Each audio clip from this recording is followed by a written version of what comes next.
இடதுசாரிகள் விசிக போராட்டம் போராட்டம். ஒன்றிய அரசு பிஜேபி அரசு பறிக்காதே பறிக்காதே. ரயில்வே துறையில் வேலை வாய்ப்பை பறிக்காதே பறிக்காதே. இந்த கண்டன ஆர்ப்பாட்டத்தில் பங்கேற்று இதனை நெறிப்படுத்திக் கொண்டிருக்கிற தோழர் செல்வா அவர்களே, சிபிஎம்எல் லிபரேஷன் சார்பில் இங்கே உரையாற்றி அமர்ந்திருக்கிற தோழர் கண்ணையப்பன் அவர்களே, விடுதலை சிறுத்தைகள் கட்சியின் துணை பொதுச் செயலாளர் சட்டமன்ற உறுப்பினராக தற்போது தேர்ந்தெடுக்கப்பட்டிருக்கிற தம்பி வெண்ணியரசு அவர்களே, இந்திய கம்யூனிஸ்ட் கட்சியின் மாநில செயலாளர் மதிப்பிற்குரிய தோழர் வீரபாண்டி அவர்களே, மார்க்சிஸ்ட் கம்யூனிஸ்ட் கட்சியின் மாநில செயலாளர் மதிப்பிற்குரிய தோழர் சண்முகம் அவர்களே, மற்றும்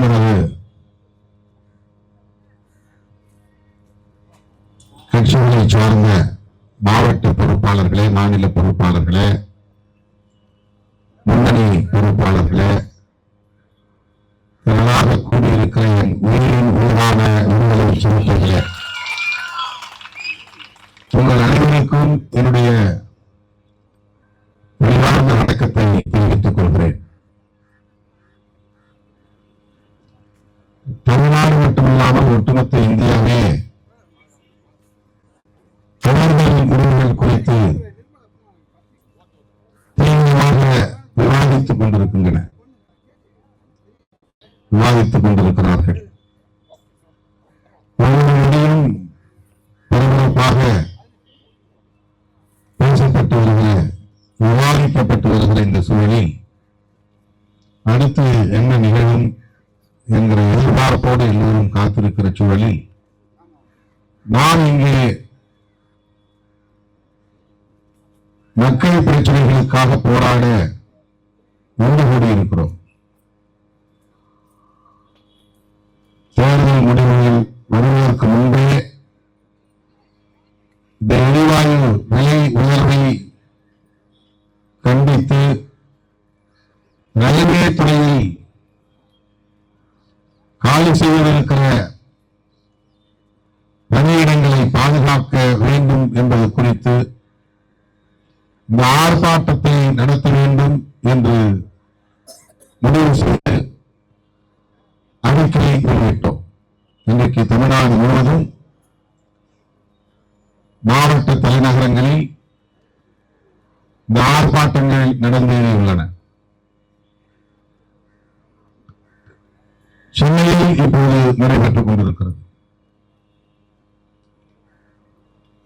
இந்திய ஒன்றிய அரசு அல்லது பாஜக அரசு உழைக்கும் மக்களுக்கு எதிரான கொள்கை முடிவுகளை எடுத்து வருகிறது. உழைக்கும் மக்களின் உழைப்பை சுமந்து வருகிறது.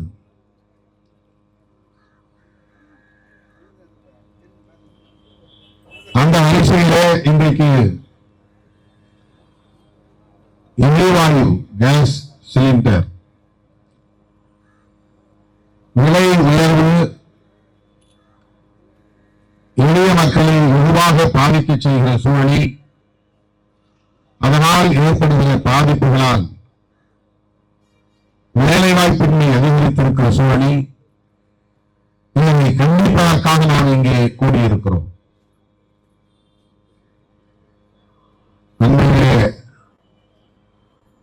தொகுதியை நோக்கி போய்க் கொண்டிருந்த போது ஒரு உணவகத்திற்கு நாங்கள் சென்றோம்.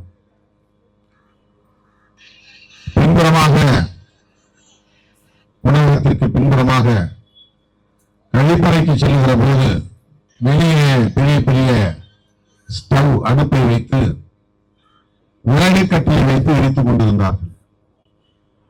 நிறைய விறகு கட்டைகளையும் பச்சை விலங்குகளை அடுக்கி வைத்திருந்தார்கள். நீண்ட காலத்திற்கு பிறகு உணவகங்களிலே இப்படி பார்க்கிற ஒரு சூழல் எனக்கு பார்த்ததும் சற்று அதிர்ச்சி அடைந்தேன். என்ன இவ்வளவு விலங்கு கட்டையை போட்டு வச்சிருக்கிறீங்க, ஏன் விலங்கு கட்டையை எரிக்கிறீங்க? அந்த உணவகத்தின் உரிமையாளர் சொன்னார், என்ன தெரியாதா உங்களுக்கு, கேஸ் சிலிண்டர்லாம் விலை கடுமையாக ஏறி போச்சு, எங்களால் வாங்க முடியல, அதெல்லாம் விறகு வாங்கி காய போட்டு வச்சிருக்கிறோம், விறகு அடுப்பத்தான் இப்ப பயன்படுத்துகிறோம். இது கிட்டத்தட்ட ஒரு மாதம் இருக்கும் இந்த பிரச்சனை. நேரடியான கள அனுபவம் அது.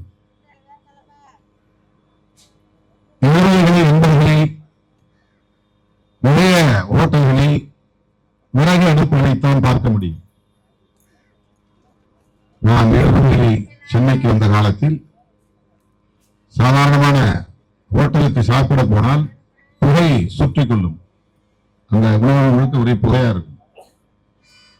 இன்னும் எவ்வளவு புகையடி, அடுப்பு எரிஞ்சுக்கிட்டு இருக்கு, இன்னும் விறகு அடுப்பு.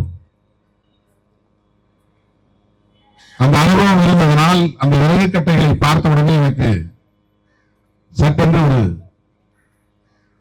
நினைவிலே பழைய காலம் வந்து போனது. ஆக நாடு பழைய காலத்தை நோக்கி திரும்பி போகிறது என்பதற்கு இது ஒரு சான்று. இதுதான் பிற்போக்குத்தனம் சொல்றோம் இல்லையா, அதுதான் இது பொருள். காலம் முன்னே நோக்கி போக வேண்டும், அதற்கு பதிலாக பின்னே நோக்கி போகிறது. ஏன் அவங்க வலதுசாரி பிற்போக்கு சக்திகள் அப்படின்னு சொல்றோமோ இதுதான் காரணம். அவங்க எடுக்கிற நிலைப்பாடுகள், அவர்கள் எடுக்கிற முடிவுகள் நம்மை பின்னுக்கு தள்ளுகிறது, நம் வாழ்க்கை முறையை பின்னுக்கு தள்ளுகிறது. நாம் கடந்து 40 ஆண்டுகள் கடந்து வந்துட்டோம். ஆனா மறுபடியும் 50 ஆண்டுகளுக்கு பின்னால் செல்ல வேண்டிய நிலை. கலாச்சார அடிப்படையிலே இன்னும் பின்னால் போக வேண்டும் என்று அவர்கள் எதிர்பார்க்கிறார்கள். 1000 வருடங்களுக்கு முன்னால் நம்முடைய கலாச்சாரம் எப்படி இருந்ததோ அப்படி இருக்க வேண்டும். இதற்காகத்தான் அவர்கள் கட்சி நடத்துகிறார்கள், இதற்காகத்தான் அவர்கள் ஆட்சியில் இருக்கிறார்கள், இதற்காகத்தான் அவர்கள் நம்மோடு போராடி கொண்டிருக்கிறார்கள். முற்போக்காளர்களோடு, முற்போக்கு சிந்தனையாளர்களோடு, புரட்சிகர சிந்தனையாளர்களோடு. அவர்களுடைய அரசியல், அவர்களின் நம்முடைய அரசியல், அவர்கள் அப்படி சொல்ற அவர்களின் அரசியல் நம்முடைய கலாச்சாரத்திற்கு எதிரானவை.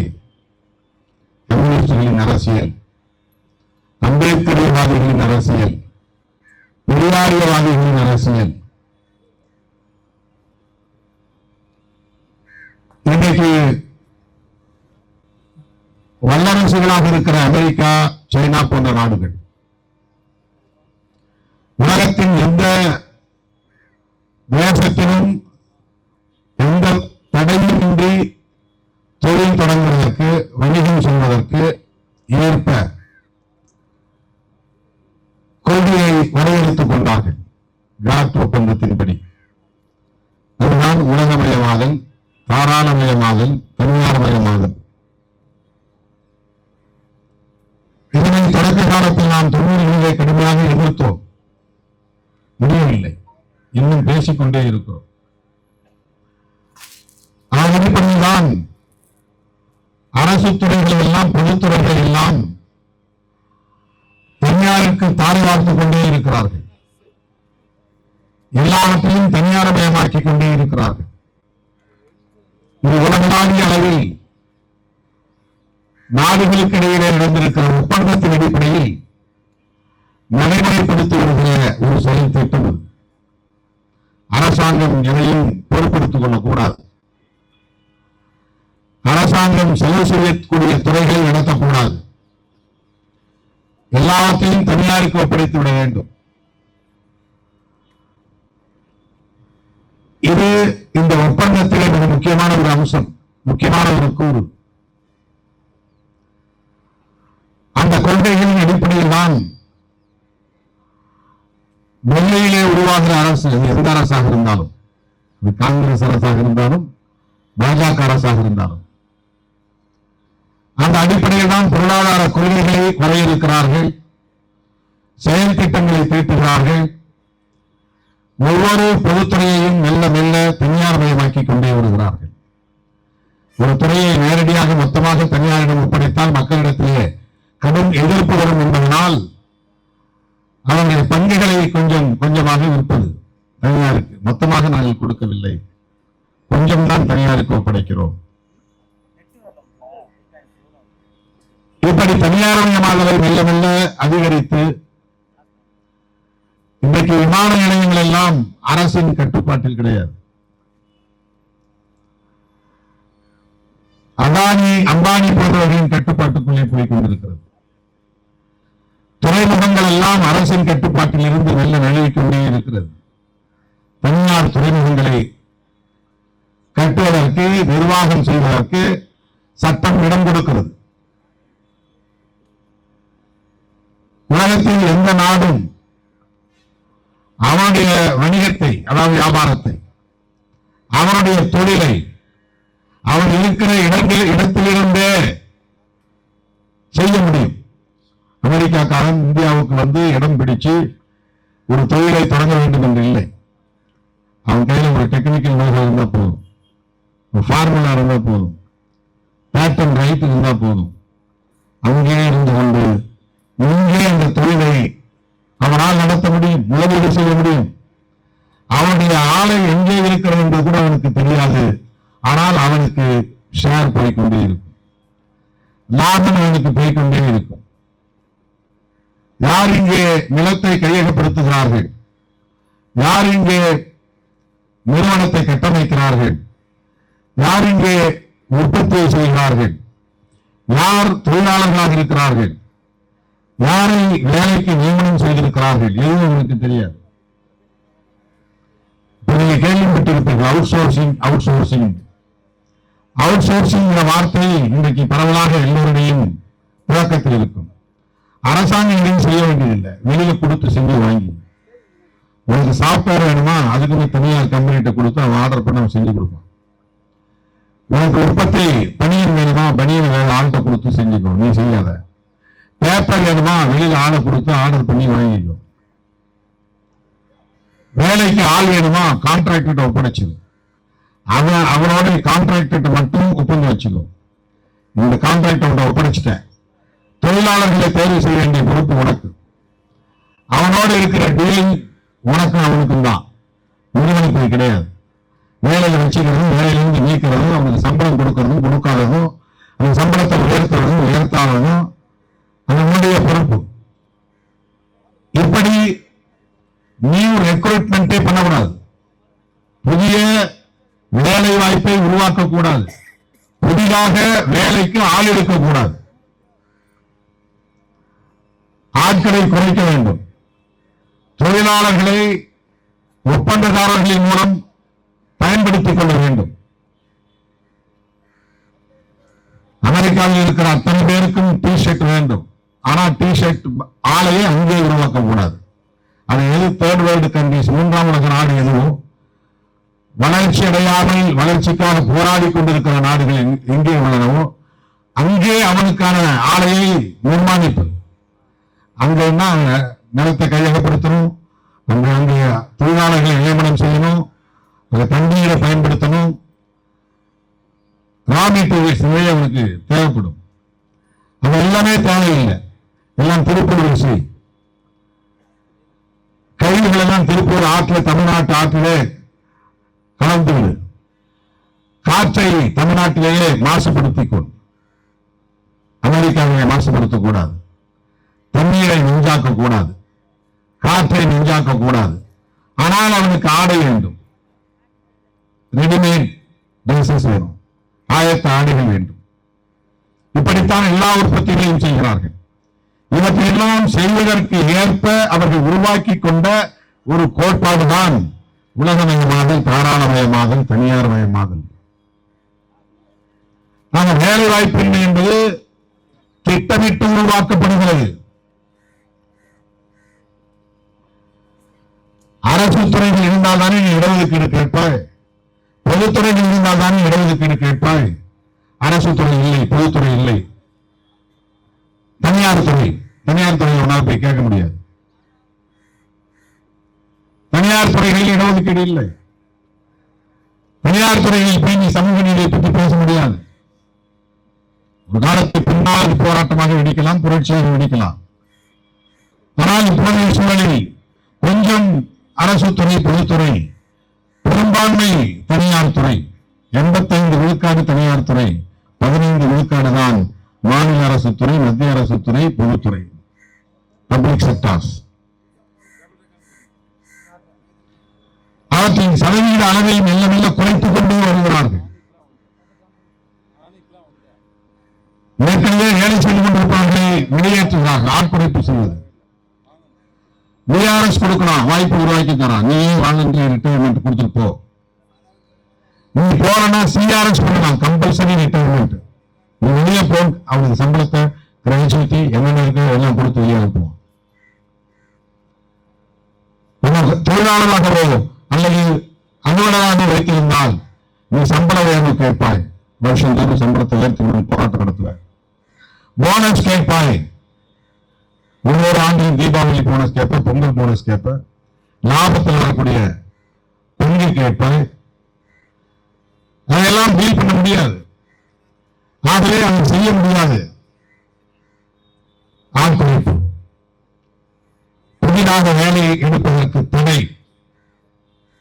தனியார்மயமாதல், இது போன்ற இந்த பின்விளைவுகள் எல்லாம் உலகமயமாதல், தாராளமயமாதல், தனியார்மயமாதல் என்கிற கோட்பாட்டை நடைமுறைப்படுத்துவதற்கு விமர்சனம் ஒத்துக்கொண்டதனால், ஒப்பந்தத்தை கையெழுத்திட்டதனால்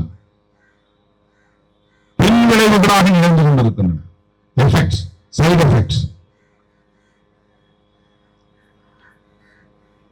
நாம் பாதிப்புகளை மட்டுமே பார்க்கிறோம். பாதிப்புகளில் இருந்து உருவாகிற விளைவுகளை பார்க்கிறோம். இந்த பாதிப்புகள் எங்கிருந்து வருகின்றன, எதனால் வருகின்றன, எப்படி வருகின்றன என்பதையும் நாம் உற்று நோக்க வேண்டியிருக்கிறது, கவனிக்க வேண்டியிருக்கிறது.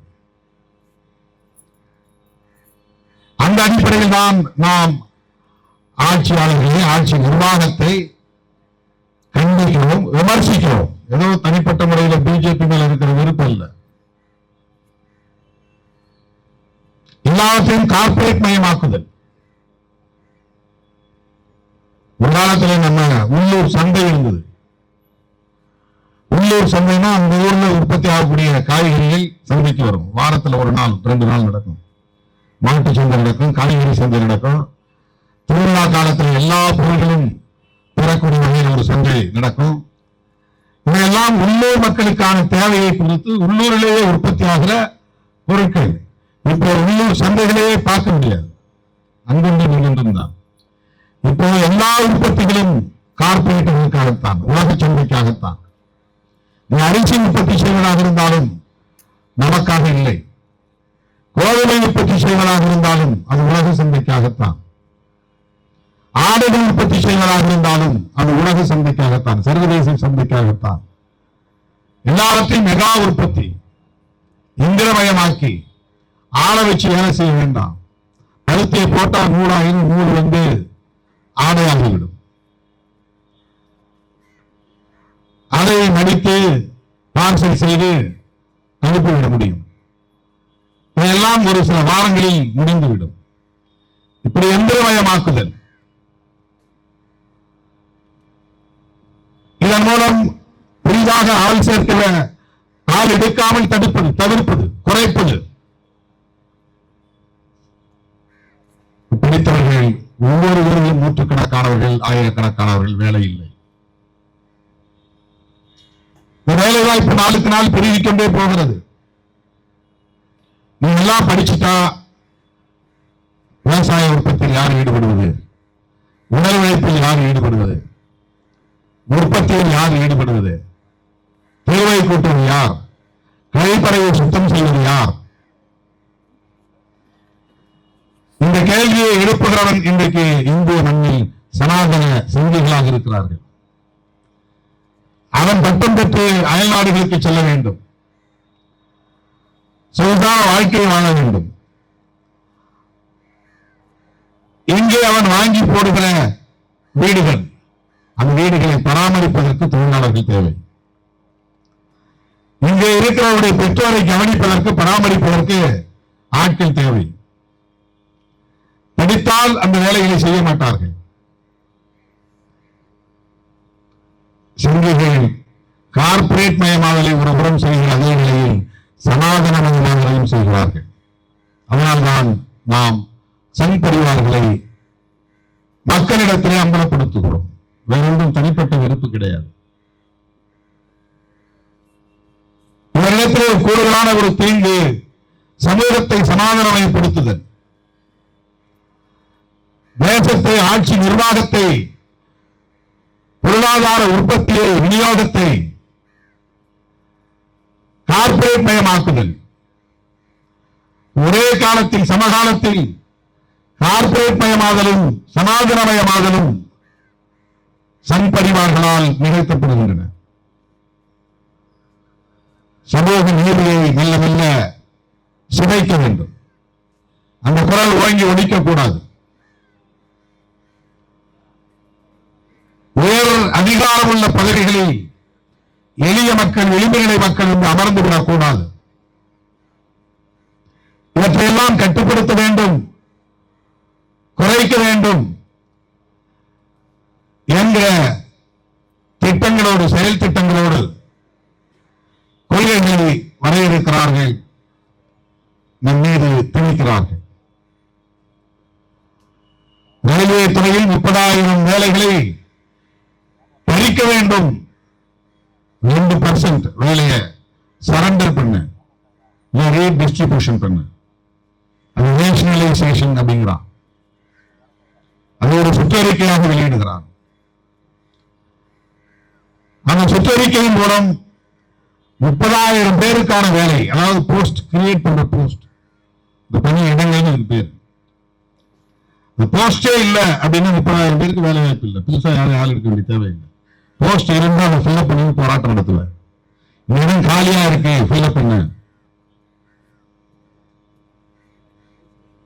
இத்தனை ஆசிரியர்களுக்கான காலி இடங்கள் இருக்கின்றன, அதை ஃபில்அப் பண்ணி ஆசிரியர்கள் போராட்டம் நடத்துறான். அது காலி இடமே இல்லை, தனி இடமே இல்லை. ஓராசிரியர் பள்ளி திட்டம், ஒரே ஆளு 3 கிளாஸ் எடுக்கலாம், 4 கிளாஸ் எடுக்கலாம். பணி இடங்களே இல்லை. ஏன்டா போஸ்ட் யாரும் ஆள போடல? போஸ்டே இல்லை, போஸ்டே கிரியேட் ஆகல. ஏற்கனவே கிரியேட்டட் போஸ்ட்.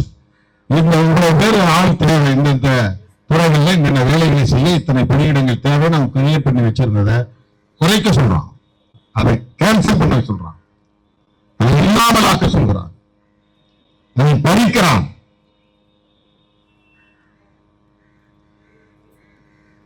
இந்த நுட்பமான ஒடுக்குமுறை. இந்த மாதிரி போஸ்டே கிரியேட் ஆகலன்னா, நீ எம்ஏ படிச்சிருந்தாலும், எம்ஏ பிஹெச்டி படிச்சிருந்தாலும், உன்னுடைய சர்வைவலுக்காக, உன்னுடைய வாழ்க்கைக்காக, உன் குடும்பத்தினர் வாழ்க்கைக்காக, வாழ்வாதாரத்திற்காக நீ மறுபடியும் பின்னோக்கி செல்ல வேண்டிய தேவை. இப்ப கழனிகளில் வேலை செய்யணும், அல்லது தெருவில் வேலை செய்யணும். இதனால்தான் அவர்களை வலதுசாரி பிற்போக்கு சக்திகள் என்று நாம் சொல்லுவோம். முற்போக்கான சிந்தனைகள் இல்லை, எளிய மக்களை பற்றிய கவலை இல்லை, உழைக்கும் மக்களின் உழைப்புக்கு மதிப்பு இல்லை. எனவேதான்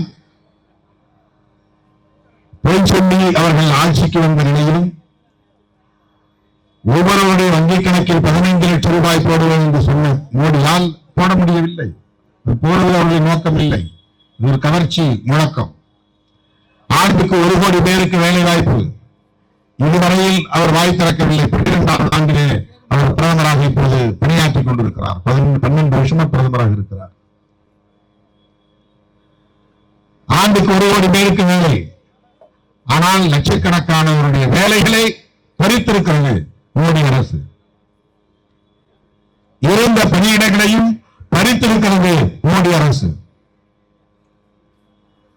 கச்சா எண்ணெயை பற்றி தோழர் இங்கே சொன்னார். கச்சா எண்ணெய் என்றால் பண்படாத எண்ணெய். பண்படாத எண்ணெய் என்றால் சுத்தம் செய்யப்படாதது. அதில் இருந்துதான் பெட்ரோல், டீசல் போன்றவற்றை உற்பத்தி செய்கிறோம். குரூட் ஆயில், குரூட் ஆயில் வடமொழியில கச்சா, ஹிந்தியில. இங்கிலீஷ்ல குரூட் ஆயில், அத அவன் சர்வதேச சந்தையில இந்த குறைந்த விலையில விற்பனை செய்யறான். அங்க விலை குறைகிறது, ஒரு கண்டெய்னர் விலை குறையுதுன்னு சொன்னா, இவ்வளவு டாலர் குறையுதுன்னா பெட்ரோல் டீசல் விலை குறையணும். ஆனா பெட்ரோல் டீசல் விலை ஏற்ற மாதிரி இருக்கும். சர்வதேச சந்தையில அந்த கச்சா எண்ணெயுடைய விலை குறைஞ்சிருக்கும். 50 ரூபாய் இருந்தது 25 ரூபாயா குறைஞ்சிருக்கும். ஆனா இது 90 ரூபாயா இருந்தது 91 ரூபாய்க்கு போயிருக்குமே தவிர அது குறையாது. இதுவரை கச்சா எண்ணெய் விலை குறையும் போது ஒரு முறை கூட பெட்ரோல் டீசலின் விலை குறைந்ததில்லை. இதெல்லாம் எக்ஸ்பிளாய்டேஷன், சுரண்டுதல், மக்களை ஏய்க்கிற போக்கு இது. இதை பற்றிய பார்வை நமக்கு இல்லை, புரிதல் இல்லை, அரசியல் ஞானம் இல்லை. எனவே இந்த மக்களை எப்படியும் ஏய்க்கலாம், ஏமாற்றலாம். அதனால்தான் மக்களை அரசியல்படுத்த வேண்டும் என்று சொல்கிறோம். வெறும் வாக்காளர்களாக மாற்றுவதல்ல அரசியல் படுத்துவது. நமக்கு எல்லா துறைகளை பற்றியும், அரசு ஆட்சி நிர்வாகத்தை பற்றியும் தெரிந்திருந்தால்தான் அரசியல் களத்தில் மக்களை ஏற்பவர்களை எதிர்த்து போராட முடியும். ஒரு கட்சி கூப்பிடுறது போய் நிற்போம் அப்படிங்கிறதல்ல போராட்டம். ஒவ்வொருத்தருடைய உணர்விலும் ஒரு ஃபயர் இருக்கும், கோபம் இருக்க வேண்டும், நெருப்பு இருக்க வேண்டும். அது எப்போது வரும் என்றால் இந்த புரிதல் இருந்தால்தான். அதுதான் அரசியல்படுத்துதல். வாக்கு வங்கி அரசியலுக்கும் இந்த முற்போக்கு அரசியலுக்கும் உள்ள வேறுபாடு இதுதான். அந்த புரிதல் இருந்ததால்தான் இன்றைக்கு இவ்வளவு நெருக்கடியில் நாம் போராட்ட களத்தில் இருக்கிறோம்.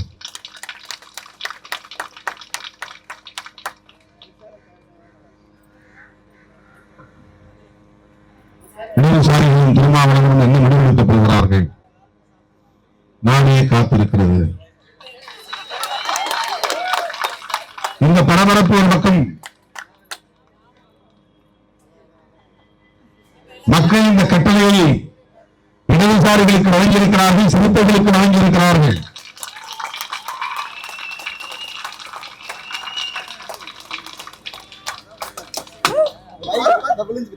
நான் பெருமளத்துவம் சொல்லவில்லை, பெருமைக்காகவும் பேசவில்லை. காலம் எப்படிப்பட்ட பொறுப்பை நம் கைகளில் தந்திருக்கிறது, எப்பேற்பட்ட சுமையை நம் தலையிலே சுமத்தி இருக்கிறது.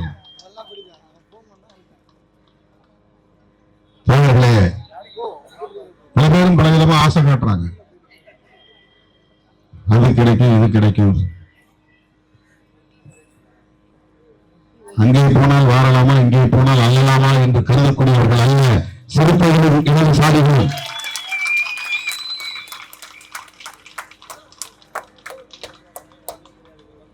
இதை சொல்ல வேண்டிய பொறுப்பு. ஏன்னா வாய்க்கு வந்ததை அவங்க பேசிட்டு இருக்காங்க, ஊடகங்களை எல்லாம் செய்திகளாக்கி கொண்டிருக்கிறார்கள்.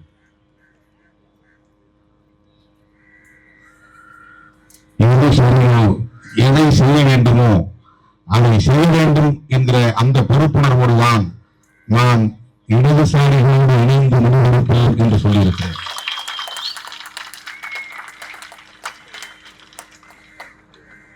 அந்த பொறுப்புணர்வோடு தான் 4ஆம் தேதியே செய்தியாளர்கள் என்னை கேட்டபோது 2016 நாங்கள் இணைந்து களமாடி வருகிறோம். அவ்வப்போது நாங்கள் கருத்தியல் தளத்தில் விவாதித்துக் கொண்டிருக்கிறோம், செயற்பாட்டு தளத்தில் போராடி கொண்டிருக்கிறோம். தொடர்ந்தும் அப்படி நாங்கள் இயங்க விரும்புகிறோம், இணைந்து செயல்பட விரும்புகிறோம் என்பதை வெளிப்படுத்தி இருக்கிறோம். தோழர்களே, நெருக்கடியான நேரத்தில் நாம் விடுத்த அழைப்பை ஏற்று பல்லாயிரக்கணக்கில் இங்கே திறந்து வந்தவர்கள் அனைவருக்கும் என்னுடைய நெஞ்சார்ந்த நன்றியை தெரிவித்துக் கொள்வேன். இந்திய ஒன்றிய அரசு எரிவாயு விலையை குறைக்க வேண்டும், கடந்த காலங்களில் இருந்தபடி மானியம் வழங்க வேண்டும், ரயில்வே துறையில் பணியிட இடங்களை பறிக்கிற முயற்சியை கைவிட வேண்டும் என்று வலியுறுத்தி வாய்ப்புக்கு நன்றி கூறி நினைக்கிறேன். நன்றி, வணக்கம். இந்த கண்டன ஆர்ப்பாட்டத்தினுடைய தலைவர் சிபிஎம் மாவட்ட செயலாளர் செல்வா அவர்களே, இந்த நிகழ்ச்சியிலே பங்கேற்றிருக்கின்ற சிபிஎம் மாநில செயலாளர் தோழர் சண்முகம் அவர்களே, விடுதலை சிறுத்தைகளுடைய நிறுவன தலைவர் தோழர் அருமை தோழர் திருமாவன் அவர்களே, இந்த நிகழ்ச்சியிலே பங்கேற்று வருகை தந்து கொண்டிருக்கின்ற சிபிஐயினுடைய மாநில செயலாளர் மு வீரபாண்டியன் அவர்களே, மற்றும் இந்த நிகழ்ச்சியிலே பங்கேற்றிருக்கின்ற அனைத்து அமைப்புகளும் வந்திருக்கின்ற தோழர்கள் அனைவருக்கும் நான் சார்ந்திருக்கின்ற இந்திய கம்யூனிஸ்ட் கட்சி மார்க்சிஸ்ட் லெனினிஸ்ட் கட்சியினுடைய விடுதலையின் சார்பாக முதற்கண் வணக்கத்தை தெரிவித்துக் கொள்கின்றேன். தேர்தல் முடிந்த பிறகு நடைபெறக்கூடிய முதல் ஆர்ப்பாட்டத்தை தமிழகத்திலே கம்யூனிஸ்டுகளும் விடுதலை சிறுத்தைகளும் இணைந்து நடத்தக்கூடிய முதல் ஆர்ப்பாட்டம் தமிழகத்திலே. அதுவும் யாருக்கு எதிராக என்றால் மத்தியிலே ஆண்டு கொண்டிருக்கின்ற பாசிச மோடி ஆட்சிக்கு எதிராக, பிஜேபிக்கு எதிராக ஒரு வலுவான போராட்டத்தை தமிழகத்திலே கட்டமைத்திருக்கின்றோம். தேர்தல் முடிவுகள் கூட தமிழகத்திலே இனிமேல் பிஜேபிக்கு இங்கே இடமில்லை என்பதை அறிவித்து தேர்தல் முடிவுகளை தமிழ்நாட்டு மக்கள் தெளிவுபடுத்தி இருக்கிறார்கள். மோடி அரசாங்கம் ஆட்சிக்கு வந்ததிலிருந்து விலை உயர்வு, தனியார் மயம், கார்ப்பரேட் முதலாளிகளுக்கு ஆதரவான நிலைப்பாடு என்கின்ற அடிப்படையிலே தொடர்ந்து செயல்பட்டு வந்து கொண்டிருக்கிறது. அதனுடைய விளைவாக தான் மோடி ஆட்சிக்கு வரும்போது முதல் ஆட்சியில் என்ன சொன்னார்? ஆண்டுக்கு 2 கோடி பேருக்கு வேலை என்று சொன்னார். ஆனால் இப்போது ரயில்வே துறையில் இருக்க 30,000 பணியிடங்களை காலி செய்கிற நடவடிக்கை மேற்கொண்டிருக்கிறார். வேலை வாய்ப்பை உருவாக்குகிறார் என்றால் உருவாக்கவில்லை, அவர் இருக்கிற வேலை வாய்ப்பையும் காலி செய்கின்ற நடவடிக்கை இன்றைக்கு மோடி அரசாங்கம் மேற்கொண்டிருக்கிறது. அது மட்டுமல்ல, ஈரானுக்கும் அங்கே போர் நடக்கிறது என்றால், அமெரிக்காவுக்கும் ஈரானுக்கும் போர் நடக்கிறது என்றால் அது ஏதோ வேறொரு நாட்டிலே நடக்கிற போராக இல்லாமல் இன்றைக்கு அந்த போருடைய தாக்கம் ஒவ்வொருடைய வீட்டையும் தட்டக்கூடிய செய்தியாக மாறி இருக்கிறது. கேஸ் தட்டுப்பாடு, கேஸுடைய விலை உயர்ந்திருக்கிறது. இன்னொரு பக்கம் வணிக கேஸுடைய விலை இதை விட பன்மடங்கு உயர்ந்திருக்கிறது. விலை உயர்வு ஒரு பக்கம் என்றால் தட்டுப்பாடு ஒரு பக்கம். சிறு வணிகர்கள், சில ஓட்டத்தை நடத்தக்கூடிய சாதாரண மக்கள், அதில் பணிபுரிய தொழிலாளர்கள், அவருடைய வாழ்வாதாரங்கள் இன்றைக்கு பாதிக்கப்பட்டிருக்கு. இது மோடி அரசாங்கத்துடைய தொடர் நடவடிக்கைகளுடைய விளைவு. 4 தொகுப்பு சட்டங்களை ஏப்ரல் 1ஆம் தேதியிலிருந்து அமல்படுத்தி கொண்டு வந்திருக்கின்ற மோடி அரசாங்கத்துடைய விளைவு. அதை எதிர்க்கின்ற விஷயத்தை உத்தரப்பிரதேசத்தில் பார்த்தோம். அங்க மதகும் தொழிலாளர் கொண்டு எல்லோருமே 10,000 12,000 ஊதியத்திலே பணிபுரிய தொழிலாளர்கள் தங்களுடைய ஊதிய உயர்வுக்காக போர்மிக்க போராட்டத்தை நடத்தி கொண்டிருக்கிறார்கள். பிஜேபி ஆளக்கூடிய மாநிலங்களிலே மிகப்பெரிய தொழிலாளர் போராட்டங்கள் இன்றைக்கு கட்டமைக்கப்பட்டிருக்கிறது. அந்த போராட்டங்கள் இன்றைக்கு அவருடைய போராட்டத்தினுடைய அடிப்படை விஷயமே நாங்கள் வாங்கக்கூடிய 10,000 12,000 போகாது, குறைந்தபட்சம் 20,000 சம்பளமாவது வேண்டும். அதற்கு உத்தரவாதம் கொடுத்தால்தான் இந்த இடத்தை விட்டு போவோம் என்ற நிலையில் இருக்கிறார். அந்த போராட்டம் உத்தரப்பிரதேசம் மட்டுமல்ல, ஹரியானா, டெல்லி என்று பல மாநிலங்களிலே தொடர் போராட்டங்களாக மாறிக்கொண்டிருக்கிறது. 8 மணி நேர வேலையை உறுதிப்படுத்த வேண்டும் என்ற கோரிக்கை வைக்கிறார்கள்.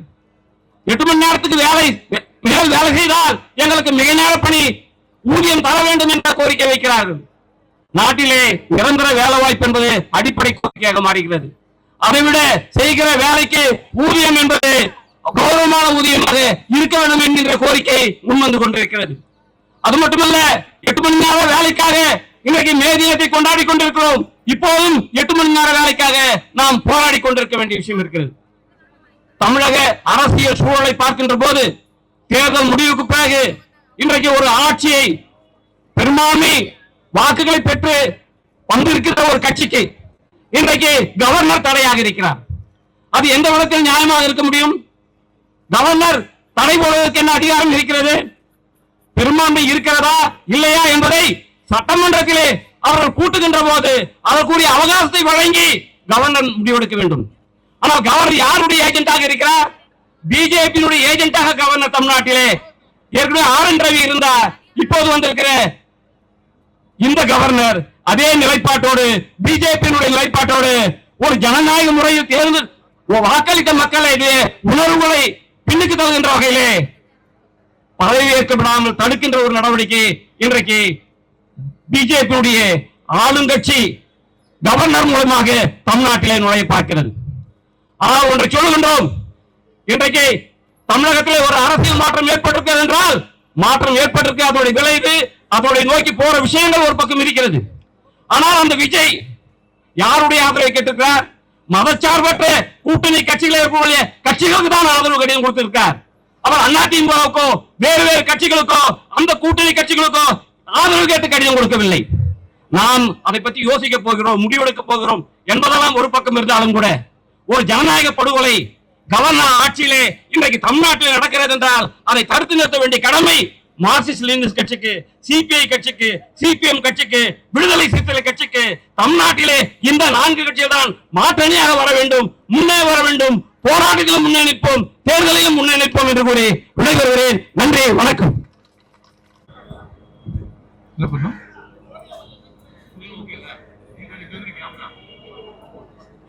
ஓகேவா? சரி, தோழர்களே, நண்பர்களே, சகோதரிகளே, தாய்மார்களே, மேடையில் விட்டிருக்கிற நமது அன்பிற்குரிய தலைவர்களே, அனைவருக்கும் கரங்கொப்பு முதலில் வணக்கத்தை நான் தெரிவித்துக் கொள்கிறேன். எனக்கு முன்னர் பல தோழர்கள் இங்கே சுருக்கமாக உரையிட்டிருக்கிறார்கள்.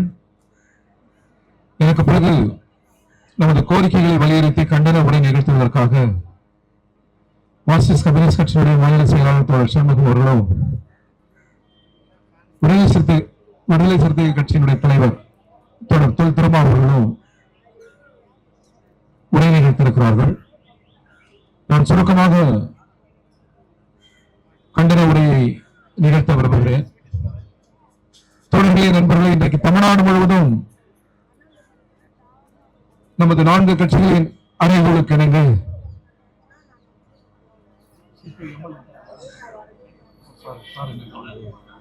மார்க்சிஸ்ட் லெனினிஸ்ட் கட்சியின் தலைவர் இரணேப்பன் அவர்களே, அனைவருக்கும் வணக்கம். தோழர்களே, தமிழ்நாடு முழுவதும் இன்றைக்கு நமது 4 கட்சிகளின் வேண்டுகோளை ஏற்று ஆர்ப்பாட்டங்கள் நடைபெற்றுக் கொண்டிருக்கிறது. இனி வரும் காலங்களில் முன்பை விட உழைக்கும் மக்களுக்காக, ஒடுக்கப்பட்ட மக்களுக்கான போராட்டங்கள் முன்பு வரலாற்றில் எப்பொழுதும் இல்லாத வகையில் இந்த 4 கட்சிகளின் போர் குரல் போராட்டங்களும் ஒலித்துக் கொண்டே இருக்கும் என்பதை இந்த நேரத்தில் நான் பதிவு செய்ய விரும்புகிறேன். நாடு இன்றைக்கு இந்தியாவுடைய ஜனநாயக உரிமைகள் இன்றைக்கு சுற்றி வளைக்கப்படுகிறது.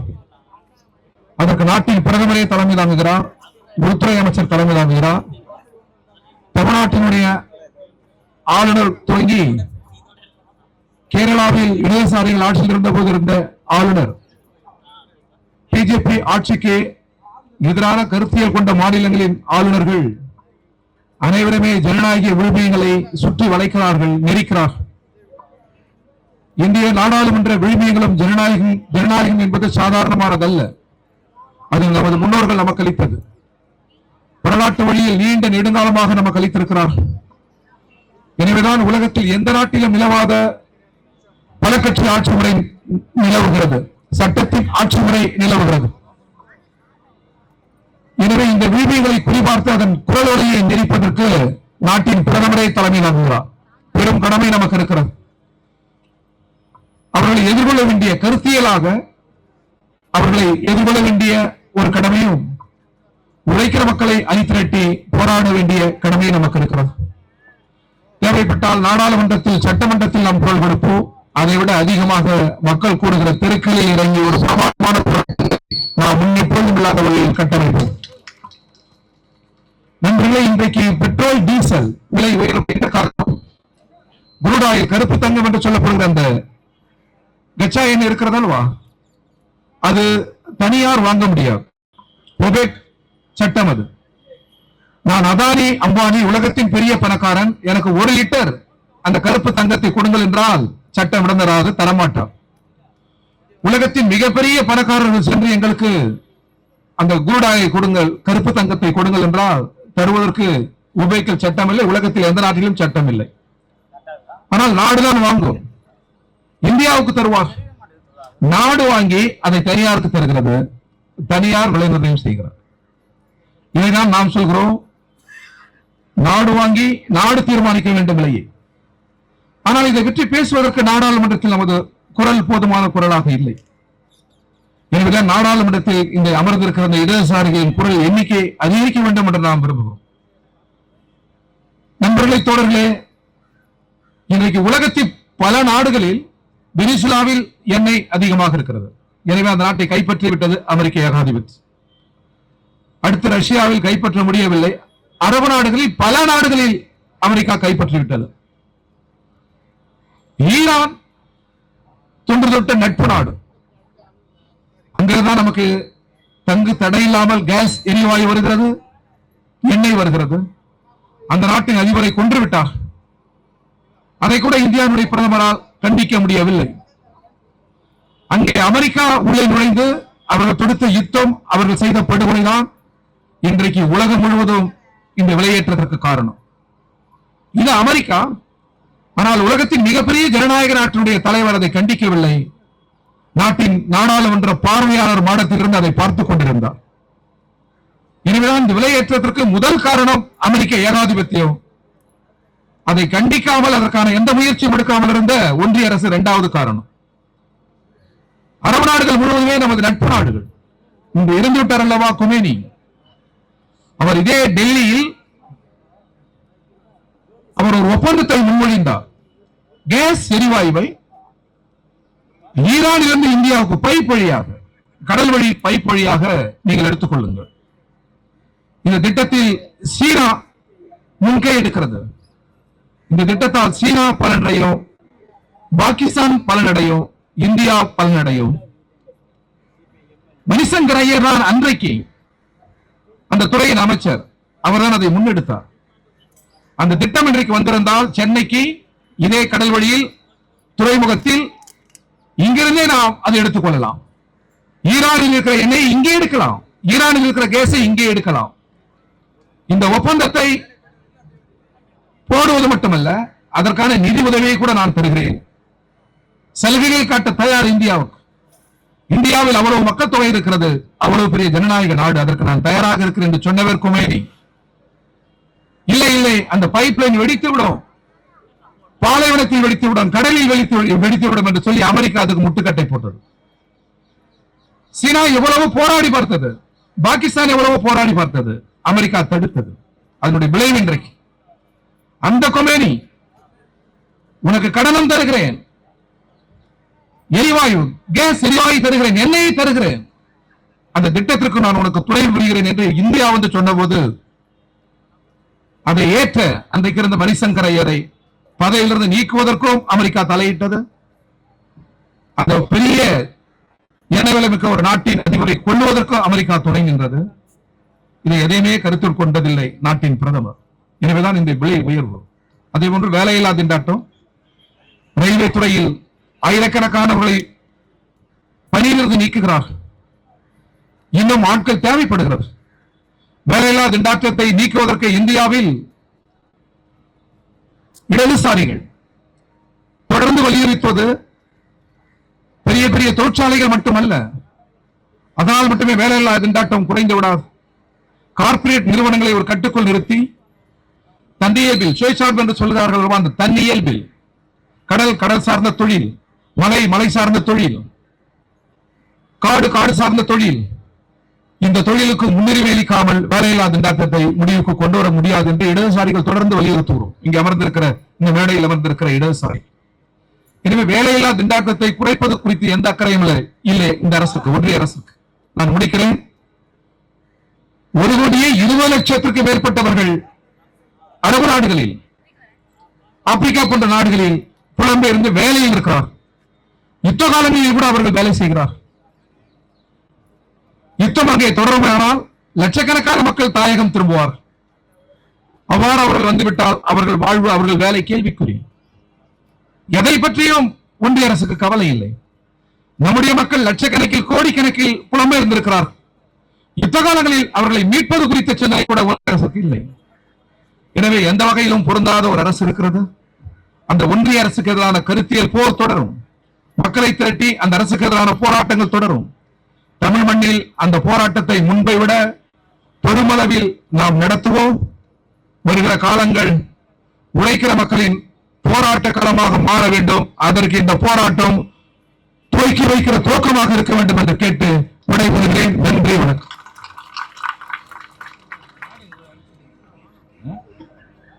அடுத்ததாக மார்க்சிஸ்ட் கம்யூனிஸ்ட் கட்சியினுடைய தமிழ்நாடு மாநில செயலாளர் திரு பி. சண்முகம் அவர்கள் கடிதம் அழைக்கிறார்.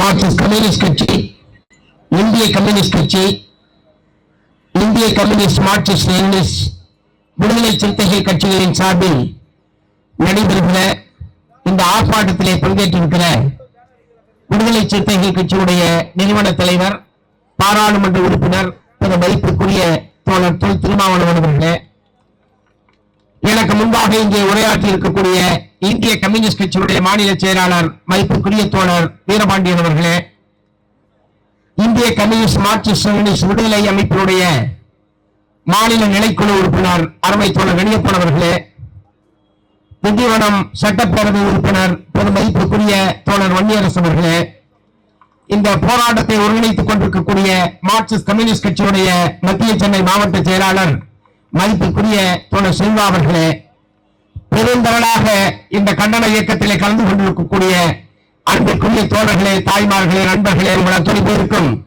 மார்க்சிஸ்ட் கம்யூனிஸ்ட் கட்சியின் சார்பில் முதற்கனுடைய பணிவான வணக்கத்தினை தெரிவித்துக் கொள்கிறேன். ஒன்றிய பிஜேபி அரசாங்கம், குறிப்பாக ஒன்றிய பிஜேபி அரசாங்கம் ஆட்சிக்கு வந்த காலத்தில் இருந்து மக்களுக்கு விரோதமான, விவசாயிகளுக்கு விரோதமான, தொழிலாளர்களுக்கு விரோதமான, ஏழை எளிய மக்களுக்கு விரோதமான அரசாகத்தான் அது தொடர்ச்சியாக செயல்பட்டு வந்திருக்கிறது. ஆகவே கடந்த 12 ஆண்டு காலத்தில் இந்த மக்களுக்கு எதிராக அடுக்கடுக்கான தாக்குதல்களை அவர்கள் தொடர்ச்சியாக மேற்கொண்டிருக்கிறார்கள். இப்போது வந்திருக்கிற அடுத்த தாக்குதல் என்பதுதான் இந்த வணிக சிலிண்டருடைய விலையை ஒரே நாளில் 1000 ரூபாய் அளவுக்கு உயர்த்தி நாடு முழுவதும் இருக்கக்கூடிய ஹோட்டல்கள், சிறு வியாபாரிகள் அவர்களின் தலையில் ஒரு மிகப்பெரிய இடியை மோடி அரசாங்கம் இறக்கி இருக்கிறது. பிப்ரவரி மாதம் 28ஆம் தேதி அமெரிக்காவும் இஸ்ரேலும் சேர்ந்து ஈரான் மீது யுத்தத்தை தொடுத்தார்கள். ஒரு வாரத்தில் முடிஞ்சு போயிடும், 2 வாரத்தில் முடிஞ்சு போயிடும், 3 வாரத்தில் முடிஞ்சு போயிடும் சொல்லி உலக மக்களை பூரா திரும்ப திரும்ப சொல்லிட்டே இருந்தாங்க. குறிப்பாக அமெரிக்க அதிபர் ட்ரம்ப் ஒரு வாரத்திற்குள் நான் ஈரானை முடித்து விடுவேன் என்றெல்லாம் சொன்னார். இப்போது 70 நாட்கள் ஆகிவிட்டது. யுத்தம் இன்னமும் முடியவில்லை. யுத்தம் தொடர்ந்து கொண்டிருக்கிறது. அமெரிக்காவும் இஸ்ரேலும் சேர்ந்து ஈரான் மீது தாக்குதல் என்று தொடங்கினாலும் இன்றைக்கு வளைகுடா நாடுகள் முழுவதும் கடுமை அந்த யுத்தத்திலே ஈர்த்துவிடப்பட்டிருக்கிறது. ஆகவே இப்போது அமெரிக்காவுடைய நோக்கம், அவர்கள் சொன்னார்கள், ஈரான் ஒரு 400 கிலோ யூரேனியத்தை வைத்திருக்கிறார்கள், அவர்கள் அணு ஆயுதத்தை தயாரிப்பார்கள். ஆகவேதான் நாங்கள் இந்த யுத்தத்தை தொடுத்திருக்கிறோம்.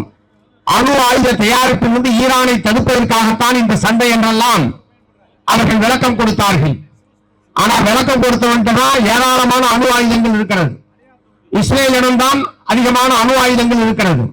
அணு ஆயுதம் வச்சிருக்கிற 2 நாட்டுக்காரர்கள் சேர்ந்து ஈரான் அணு ஆயுதம் தயாரிக்காமல் தடுப்பதற்காகத்தான் இந்த யுத்தம் என்கிற ஒரு பொய்யான காரணத்தை சொல்லி இந்த யுத்தத்தை துவக்கினார்கள். அவர்களுடைய நோக்கம் உலகத்தை காப்பாற்றுவதோ அணு ஆயுத உற்பத்தியை தடுத்து நிறுத்துவதோ அல்ல, மாறாக எண்ணெய் வளங்களை கொள்ளையடிக்க வேண்டும், எண்ணெய் வளங்களை தங்களுடைய கட்டுப்பாட்டில் கொண்டு வர வேண்டும் என்கிற நோக்கத்தோடு தான் அமெரிக்க ஏகாதிபத்தியம் இந்த யுத்தத்தை தொடர்ந்து நடத்தி கொண்டிருக்கிறது. இதனுடைய விளைவாகத்தான் இன்றைக்கு உலக நாடுகளில், பல்வேறு நாடுகளில் பெட்ரோல் டீசலுடைய விலை கடுமையாக உயர்ந்து கொண்டிருக்கிறது. எரிவாயுடைய விலை என்பது கட்டுப்படுத்த முடியாமல் போய் கொண்டிருக்கிறது. அதே மாதிரி இப்ப ஏதோ வணிக சிலிண்டர் உயர்த்திருக்கலாம் அப்படிலாம் நினைக்காதீங்க. வீட்டு உபயோகத்திற்கான சிலிண்டருடைய விலையும் அடுத்த ஒரு சில நாட்களில் கட்டாயம் உயரும். உயர்த்தாமல் இருப்பதற்கு அவர்களுக்கு வழியே கிடையாது. அதே மாதிரி இந்த புலம்பெயர் தொழிலாளர்கள், சிறு வியாபாரிகள், இவர்கள் பயன்படுத்தக்கூடிய 5 கிலோ சிலிண்டருடைய விலையும் 261 ரூபாய், 5 கிலோவுக்கு 261 ரூபாய் உயர்த்தப்பட்டிருக்கிறது. அப்பனா வீட்டு உபயோக சிலிண்டர் 14 கிலோ இதே அளவுக்கு உயர்த்தினால் ஒரு சிலிண்டருடைய விலை என்ன ஆகும் யோசிச்சு பாருங்க. இப்ப கடை ஏற்கனவே பல்வேறு கடைகளில் வடையை தூண்டு தான் போட்டுக்கிட்டு இருந்தான். இப்ப நெல்லிக்காய் சைஸுக்கு மாற்றலாம் போல் இருக்கு. ஏன்னா 1000 ரூபாய் விலையை உயர்த்தி கேஸ் வாங்கி வடை போட்டானா எப்படி அவன் வடையை விற்க முடியும்? அளவையும் குறைக்கிறான், விலையை ஏற்றுறான். 10 ரூபாய் வித்துக்கிட்டு இருந்த வடை இப்போது 20 ரூபாய், 100% விலை உயர்ந்திருக்கிறது. இல்லை என்றால் ஹோட்டல்கள் நடத்த முடியாது. விலைக்கு மாறினதை தப்பிச்ச மாதிரி இருக்கிறான். விலைக்கு மாறுவதற்கு வாய்ப்பு இருக்கிற கடைக்காரர்கள் தப்பித்துக் கொண்டார்கள். எரிவாயு மட்டுமே பயன்படுத்தி ஹோட்டல் தொழிலை நடத்தி கொண்டிருப்பவர்கள் எல்லாம் ஒன்று ஹோட்டலை மூட வேண்டும், இல்லை என்றால் அபரிதமான விலையை உயர்த்துவதை தவிர வேறு வழி இல்லை என்கிற அளவுக்கு கடுமையான பாதிப்பு என்பது ஏற்பட்டிருக்கிறது. இதன் விளைவு என்ன என்றால் தமிழ்நாடு முழுவதும் பல்லாயிரக்கணக்கான ஹோட்டல்கள் மூடப்பட்டு விட்டது. அந்த ஹோட்டலிலே பணி செய்து கொண்டிருந்த பல்லாயிரம் லட்சக்கணக்கான தொழிலாளர்கள் வேலையிலிருந்து கிராமத்துக்கு திரும்ப சென்று விட்டார்கள். எந்த கிராமத்திலே வேலை இல்லை என்று சொல்லி நகரத்துக்கு ஹோட்டலுக்கு வேலைக்கு வந்தார்களோ இந்த ஹோட்டல்கள் மூடப்பட்டதனுடைய விளைவாக லட்சக்கணக்கானோர் திரும்பவும் தங்களுடைய கிராமத்திற்கு சென்று வேறு வேலையை தேட வேண்டிய அவல நிலைமை என்பது ஏற்பட்டிருக்கிறது. மூன்றாவது, இப்போது கிட் தொழிலாளர்கள் என்று ஒரு பிரிவினர் உருவாகி இருக்கிறார்கள். ஆப் மூலமாக ஆர்டர் பெற்று ஆப் மூலமாக கொடுப்பது. அதுக்கு பூரா இப்ப ஆப் வச்சுட்டாங்க. ஆமா, நம்ம ஆப் மூலமா வேலையெல்லாம் தேட முடியாத அளவுக்கு இப்போது ஆப் வைக்கப்பட்டு விட்டது. அதுல அந்த நீங்க பார்த்திருப்பீங்க, சொமேட்டோ, ஸ்விக்கி என்று சொல்லி ஒரு பெரிய சாக்கு சைஸுக்கு ஒரு பைய வச்சுக்கிட்டு 4 இட்லியை போட்டு தூக்கிட்டு வந்து கொடுக்குற வேலை இருப்பாங்க. ஆமா, 4 இட்லிக்கு எந்த அம்மா பெரிய பை வச்சிருக்காங்கன்னு தெரியல. ஒருவேளை நிறைய ஆர்டர் வாங்கினா அந்த மாதிரி பை செஞ்சாங்களான்னு தெரியல. அந்த மாதிரி லட்சக்கணக்கான தொழிலாளர்கள், இந்த கிக் தொழிலாளர்கள் வேலையிலிருந்து வீதியிலே நிற்கிறார்கள். ஆகவே இப்படி பல லட்சக்கணக்கான ஏதோ ஒரு வெறும் கேஸ் விலை உயர்வு என்பதற்காக மட்டும் இந்த ஆர்ப்பாட்டத்தை நாம் நடத்தவில்லை. இதன் விளைவாக கடுமையான வேலை இல்லை என்பது, ஏற்கனவே வேலையில் இருந்தவர்கள் வீட்டுக்கு அனுப்பக்கூடிய நிலைமை என்பது ஏற்பட்டிருக்கிறது. இரண்டாவது, உணவுப் பொருட்களுடைய விலை. ஹோட்டலில் இருந்துதான் உணவை சாப்பிட வேண்டும் என்கிற முறையில் பல லட்சக்கணக்கான பேர் வாழ்ந்து கொண்டிருக்கிறார்கள். வேலை நிமித்தமாக வாழ்வாதாரத்திற்காக வந்தவர்கள், இங்கே வந்து தங்கி வேலை செய்யக்கூடியவர்கள், பேயிங் கெஸ்டாக இருக்கக்கூடியவர்கள், ஹோட்டலிலே மட்டும் சாப்பிடக்கூடியவர்கள் எல்லாம் இப்போது ஏற்கனவே 1000 ரூபாய் கொடுத்து சாப்பிட்டாங்க, இப்ப 2000 ரூபாய் கொடுன்னு கேட்கிறாங்க. இல்லை என்றால் உங்களுக்கு சோறு போட முடியாது, நீ கிளம்பு, என்னால கட்டுப்படி ஆகாது என்று சொல்லக்கூடிய அளவுக்கு 100% விலை உயர்வு என்பது உணவுப் பொருட்களுடைய விலை என்பது ஏறி இருக்கிறது. ஆகவே மிக கடுமையான விளைவுகளை ஏற்படுத்தி இருப்பது இந்த சிலிண்டர் விலை உயர்வு. ஆகவேதான் தேர்தல் வேலைகளுக்கு மத்தியில் அது தேர்தல் முடிவுகள் எதுவாக வேண்டுமானாலும் இருக்கட்டும், மக்களை பாதிக்கக்கூடிய பிரச்சனைகள் மீது சமரசம் இல்லாமல் நாம் இந்த போராட்டத்தை நடத்துவோம் என்கிற முறையிலே தான் இடதுசாரி கட்சிகளும் விடுதலை சிறுத்தைகளும் உடனடியாக இந்த போராட்டத்தை நாங்கள் அறிவித்தோம். தேர்தல் முடிவுகளுக்கு முன்பாகவே நாங்கள் அறிவித்தோம். தேர்தல் முடிவுகள் எவ்வாறு இருந்தாலும் மக்கள் நலன் சார்ந்த பிரச்சனைகளில் இடதுசாரிகளும் விடுதலை சிறுத்தை கட்சிகளும் இணைந்து நின்று தொடர்ந்து போராடும் என்பதை வெளிப்படுத்தக்கூடிய வகையிலே தான் இந்த போராட்டத்துக்கான அறிவிப்பை நாங்கள் வெளியிட்டோம் என்பதை நான் இங்கே தெரிவித்துக் கொள்ள விரும்புகிறேன். ஆகவே ஒன்றிய பிஜேபி அரசாங்கத்திற்கு இந்த கண்டன ஆர்ப்பாட்டத்தின் வாயிலாக நாங்கள் சொல்ல விரும்புவது, உடனடியாக இந்த விலை உயர்வை திரும்பப் பெற வேண்டும். ஒருவேளை சர்வதேச சந்தையில விலையெல்லாம் ஏறி போச்சு. நான் என்ன கேட்க விரும்புறேன், 2014 இவர் ஆட்சிக்கு வந்த போது $140 ஒரு பேரல் கச்சா எண்ணெயுடைய விலை என்பது இருந்தது. படிப்படியாக குறைந்து $42 வந்தது. இந்த விலை படிப்படியாக கச்சா எண்ணெயுடைய விலை குறைந்த போது அந்த விலை குறைப்பினுடைய லாபத்தை மக்களுக்கு கொடுக்கணுமா வேணாமா? பெட்ரோல் விலையை குறைச்சாங்க, 12 வருஷத்துல டீசல் விலையை குறைச்சாங்கன்னா, கேஸ் விலையை குறைச்சாங்கன்னா, மாறாக கேஸுக்கு இருந்த மானியத்தை பூரா ரத்து பண்ணி நீங்க மொத்தமா கொடுத்து வாங்கிங்க, மானியத்தை பூரா உங்க அக்கௌண்ட்ல போடுறோம், நீங்க மாசம் மாசம் எடுத்து சந்தோஷமா செலவு பண்ணலாம்னு சொல்லி மானியத்தை குறைச்சி மானியத்தை இல்லாம பண்ணி மொத்த விலையும் கொடுத்துத்தான் சிலிண்டர் வாங்க வேண்டும் என்ற நிலைமை ஏற்படுத்தியது பிஜேபி அரசு. இப்போது மானியம் போறானா? மானியத்தை முற்றிலும் அது மக்களை ஏமாற்றுகிற காரியம். மானியத்தை போக நீதிகளை கொடுத்தால் போதும் என்று இருந்த சிலிண்டர் விலையை மொத்தமாக கொடுத்து வாங்குங்கள், மானியத்தை அக்கௌண்ட்ல போடணும் எதுக்கு சொல்லணும்? அதை கம்பெனிக்கு அதை கொடுத்துருக்கலாமே, எதுக்கு நம்ம அக்கௌண்ட்ல இவ்வளவு போய் அக்கௌண்ட்ல போடணும்? என்ன சொன்னா, மத்திய அரசாங்கம் நேரடியாக உங்களுக்கு பணம் தருவது என்கிற மாதிரியான ஒரு ஏமாற்று தந்திரத்தை தான் அதன் மூலமாக அவர்கள் நிறைவேற்றினார்கள். இப்போது அந்த மானியம் என்பது முற்றாக ரத்து செய்யப்பட்டு விட்டது. இப்போது ஒரு பேரல் கச்சா எண்ணெயுடைய விலை என்பது சர்வதேச சந்தையில் $126 உயர்ந்து விட்டது. சண்டை ஆரம்பிக்கும் போது $70 இருந்தது. இப்போது $120 கிட்டத்தட்ட 2 மடங்காக கச்சா எண்ணெயுடைய விலை என்பது உயர்ந்து விட்டது. அதுக்கு யார் காரணம்? அமெரிக்காவை இஸ்ரேல் பொறுப்பு இல்லையா? ஈரான் பொறுப்பு இல்லையா? அல்லது இந்த மாதிரியான ஒரு நெருக்கடி ஏற்படுகிற போது கேஸ் என்பதும் பெட்ரோல் டீசல் என்பதும் அத்தியாவசியமான பொருள். அது இருந்தாங்கிட்ட இல்லைன்னா போட்டு ஒரு முடிவுக்கு வர முடியுமா? பெட்ரோல் விலை $200 விற்கிறதுக்காக பெட்ரோல் போடாம இருக்க முடியுமா? டீசல் விலை $300 விற்கிறதுக்காக டீசல் போடாம இருக்க முடியுமா? கேஸ் விலை $2000 என்பதற்காக சமைக்காம இருக்க முடியுமா? அப்ப இது மக்களுடைய அத்தியாவசியமான தேவை என்கிற முறையில் அதற்கு மானியம் வழங்குவதற்கு பதிலாக மொத்த விலை உயர்வையும் மக்கள் தலையில் சுமத்துகிற மோடி அரசாங்கத்தினுடைய மக்கள் விரோத நடவடிக்கையை நாம் கண்டிக்கிறோம். முதலாளிகளுக்கு ஒரு நெருக்கடி வந்தால் நம்முடைய நிதியமைச்சர் ஓடோடி சென்று உதவுகிறார். தொழில்களிலே ஒரு நெருக்கடி என்றால் முதலாளிகள் அதனால் பாதிப்பார்கள் என்று சொன்னால் கடன் தள்ளுபடி என்கிற பெயரில் ஊக்கத்தொகை என்கிற பெயரில் பல லட்சக்கணக்கான கோடி ரூபாய்களை முதலாளிகளுக்கு எதிராக வழங்க முடிகிறது. ஆனால் நாடு முழுவதும் இருக்கக்கூடிய கோடிக்கணக்கான மக்களுக்கு ஒரு பாதிப்பு என்றால் அதை பற்றி கடுகளவும் கவலைப்படாத ஒரு கூட்டமாகத்தான் ஒன்றிய பிஜேபி அரசாங்கம் நடந்து கொண்டிருக்கிறது. ஆகவேதான் நம்முடைய வழிநம்பிக்கை எந்த எதிர்ப்பை தெரிவிக்கக்கூடிய வகையில் இந்த இடம் தமிழ்நாடு முழுவதும் அனைத்து மாவட்ட தலைநகரங்களிலும் பல லட்சக்கணக்கான நம்முடைய தோழர்கள் கலந்து கொள்ளக்கூடிய பிரம்மாண்டமான இத்தகைய கண்டன ஆர்ப்பாட்டங்கள் என்பது நடந்து கொண்டிருக்கிறது. இந்த முதற்கட்ட போராட்டம் மத்திய அரசாங்கம் இந்த கோரிக்கையை ஏற்கவில்லை என்று சொன்னால் அடுத்தடுத்த கட்டமாக நாம் போராட்டத்தை விரிவுபடுத்துவோம் என்பதை இந்த நேரத்தில் தெரிவித்துக் கொள்ள விரும்புகிறேன். இரண்டாவது, ஏப்ரல் மாதம் 24 இந்திய ரயில்வே ஒரு சுற்றறிக்கை அனுப்பியிருக்கிறார்கள். 2% பணியிடங்களை ஒழித்து கட்டுவது. அதாவது 1990-91 இந்தியா முழுவதும் ரயில்வே துறையில வேலையில் இருந்தவங்க 16,50,000 பேர். எவ்வளவு பேரு? 16,50,000 பேர்.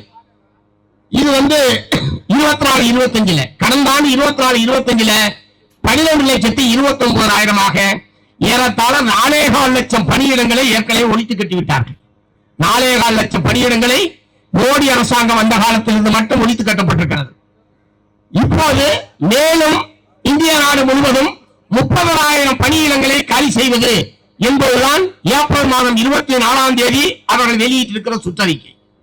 இவர் 2014 தேர்தலில் என்ன சொன்னாரு? மிஸ்டர் மோடி ஆண்டுக்கு 2 கோடி இளைஞர்களுக்கு நான் வேலை தருவேன் என்று வாக்குறுதி கொடுத்தார். இந்த 12 ஆண்டு காலத்தில் 24 கோடி பேருக்கு இந்தியாவில் மத்திய அரசாங்கம் வேலை தந்திருக்க வேண்டும். ஆனால் என்ன நிலைமை? ஏற்கனவே மத்திய அரசாங்கத்தில் 13 லட்சம் பணியிடங்கள் இருந்தது. இப்போது அதை 9 லட்சமாக குறைத்து விட்டார்கள். ஏற்கனவே 4 லட்சம் பணியிடங்கள் மற்ற மத்திய அரசு அலுவலகங்களில் காலி. இப்போது ரயில்வேயில் கிட்டத்தட்ட 4 லட்சம் பணியிடங்கள் காலி. மேலும் 30,000 இந்த ஆண்டு அவர்கள் காலி செய்ய போகிறார்கள். ஆனால் இதே காலத்தில் புதுசா ரயில்வே ஸ்டேஷன் கட்டுறான், புதுசா ரயில் விடுறான், வந்தே பாரத் தேஜஸ் புல்லட் புதுசா ரயில் வந்துகிட்டே இருக்குது, புதுசா ஸ்டேஷன் வருது, புதுசா வண்டி ஓடுறதுக்காக புதிய தண்டவாளங்கள் என்பது புது லைன்ல ரயில் விடுவதற்கான ஏற்பாடு இருக்கு. அது மாதிரி புதிதாக சரக்கு போக்குவரத்து என்பது இந்த காலத்தில் 200 மடங்கு சரக்கு போக்குவரத்து என்பது அதிகரித்திருக்கிறது. இவ்வளவும் ரயில்வே போக்குவரத்து அதிகரித்திருக்கிறது, புதிய பெட்டிகள் என்பது தயார் செய்யப்படுகிறது, சரக்கு போக்குவரத்து என்பது அதிகமாக இருக்கிறது. இவ்வளவு அதிகமாக இருக்கிற போது அதற்கேற்ப தொழிலாளர்களுடைய எண்ணிக்கை உயர்த்துவதற்கு பதிலாக திட்டமிட்டு இவர்கள் குறைக்கிறார்கள். அதுக்கு என்ன காரணம் சொல்றோம்? செயற்கை நுண்ணறிவு என்று ஒரு புதிய தொழில்நுட்பம் வந்திருக்கிறது. ஆகவே மனிதர்கள் 10 பேர் செய்ய வேண்டிய வேலையை ஒரே ஒரு செயற்கை நுண்ணறிவை பயன்படுத்தி ஒருவரே செய்து விடலாம். ஆகவே மனுஷன்லாம் வேண்டாம், மனுஷனுக்கு இதுவே வேலை இல்லை என்கிற காரணத்தை அவர்கள் சொல்கிறார்கள். புதிய தொழில்நுட்பங்கள் வரவேற்கப்பட வேண்டியது. புதிய அறிவியல் கண்டுபிடிப்புகள் வந்து கொண்டே இருக்க வேண்டும். மனிதகுலம் அதனால்தான் இன்றைக்கு இவ்வளவு பெரிய வளர்ச்சியை ஏற்றி இருக்கிறது. இப்படி புதிய தொழில்நுட்பங்கள் வருகிற போது, புதிய அறிவியல் தொழில்நுட்பங்கள் வளர்கிற போது மனித உழைப்பை குறைக்க வேண்டுமே தவிர மனிதர்களையே உழைப்பிலிருந்து அப்புறப்படுத்துவது என்கிற அயோக்கியத்தனமான கொள்கையை நாம் கண்டிக்க வேண்டும். 8 மணி நேரம் வழி 6 மணி நேரமா கூட, 6 மணி நேரம் வழி 5 மணி நேரமா கூட, அதுக்கு பதிலாக நீங்க செயற்கை நுண்ணறிவு வந்துச்சு. ஆக உனக்கு வேலை இல்லைன்னா அவன சாகிறதா? வேலை இல்லை என்றால், வருமானம் இல்லை என்றால், வாழ்வாதாரம் இல்லை என்றால் எப்படி மனிதர்கள் பிழைப்பார்கள்? அவன சாகரான்னு கேட்கிறேன். அதற்கு பதில் சொல்ல வேண்டாமா மத்திய அரசாங்கம்? ஆகவே இவர்கள் அறிவியல் தொழில்நுட்பத்தை காரணம் காட்டி ஆட்குறைப்பு நடவடிக்கையில் ஈடுபடுவது, பணியிடங்களை ஒட்டுமொத்தமாக காலி செய்வது என்ற அணுகுமுறைக்கு நாம் ஒருபோதும் அனுமதிக்க கூடாது. இதில் எதிர்க்கக்கூடிய மற்றொரு ஆபத்து என்ன? இன்னைக்கு பொதுத்துறை நிறுவனங்களில் மட்டும்தான் இடஒதுக்கீடு என்பது அமலிலே இருக்காது. மத்திய அரசு பணி, மாநில அரசு பணி, பொதுத்துறை நிறுவனங்களில் தான் இடஒதுக்கீடு என்பது அமலிலே இருக்காது. பட்டியல் சாதியினர், பழங்குடியினர், பிற்படுத்தப்பட்ட சமுதாயத்தை சார்ந்தவர்களுக்கு இத்தனை சதவீதம் கட்டாயம் வேலை உத்தரவாதம் என்பதற்கு இருக்கிற ஒரே வாய்ப்பு அதுதான். இப்படி தொடர்ச்சியாக அவர்கள் பணியிடங்களை காலி செய்து கொண்டிருந்தால் இடஒதுக்கீட்டு வாய்ப்பை பயன்படுத்தி வாய்ப்பு பெற வேண்டிய, பணியை பெற வேண்டிய, வேலையை பெற வேண்டிய இந்த பணியினர் கடுமையாக பாதிக்கப்பட மாட்டார்களா? சமூக நீதி பாதிக்கப்படாதா? வெறும் இடஒதுக்கீடு என்று ஏற்றிய எழுதி நக்கனா இனிக்குமா? சக்கரனை எழுதி நக்கனா இனிக்குமா? இடஒதுக்கீடு என்று நடைமுறைப்படுத்தப்பட வேண்டும். அதை பாதிப்பில்லாத வகையில் தான் உங்களுடைய கொள்கைகள் இருக்க வேண்டும். ஆனால் எதை பற்றியும் கவலைப்படாமல் புதிய வேலை வாய்ப்பு உருவாக்க மாட்டார்கள். ஏற்கனவே இருப்பவர்களுக்கு வேலை பாதுகாப்பு சம்பந்தமாக எந்த விதமான அக்கறையும் அவர்களுக்கு கிடையாது. இன்றைக்கு உலகம் முழுவதும், இந்திய நாடு முழுவதும் வேலையின்மை என்பதுதான் பெரும் பிரச்சனையாக இருக்கிறது. ஆகவே வேலையின்மை, வேலை கோருகிற அனைத்து இளைஞர்களுக்கும் வேலை வாய்ப்பை உருவாக்கி தர வேண்டியது மத்திய மாநில அரசுடைய பொறுப்பு. அதற்கேற்ப கொள்கைகளை, திட்டங்களை, தொழிற்சாலைகளை அவர்கள் உருவாக்க வேண்டும். அதற்கு மாறாக இருக்கிற வேலையை காலி செய்வது என்பது இளைஞர்களுக்கு எதிரானது, மனித குலத்துக்கு விரோதமானது என்கிற முறையில் தான் நாம் இதற்கு கடுமையான எதிர்ப்பை தெரிவிக்கிறோம். ஆகவே ஏப்ரல் மாதம் 24ஆம் தேதி ரயில்வே துறை வெளியிட்டிருக்கிற அந்த சுற்றறிக்கையை திரும்பப் பெற வேண்டும். எக்காரணம் ஆட்குறைப்பு, வேலை பணியிடங்களை காலி செய்வது என்கிற அந்த கொள்கைக்கு முற்றுப்புள்ளி வைக்க வேண்டும் என்று இந்த கட்டண ஆர்ப்பாட்டத்தின் வாயிலாக மத்திய அரசாங்கத்தை வற்புறுத்தி அனைவருக்கும் மீண்டும் ஒருமுறை நன்றி கூறி நிறைவு செய்கிறேன். வணக்கம். போராட்டம் போராட்டம்.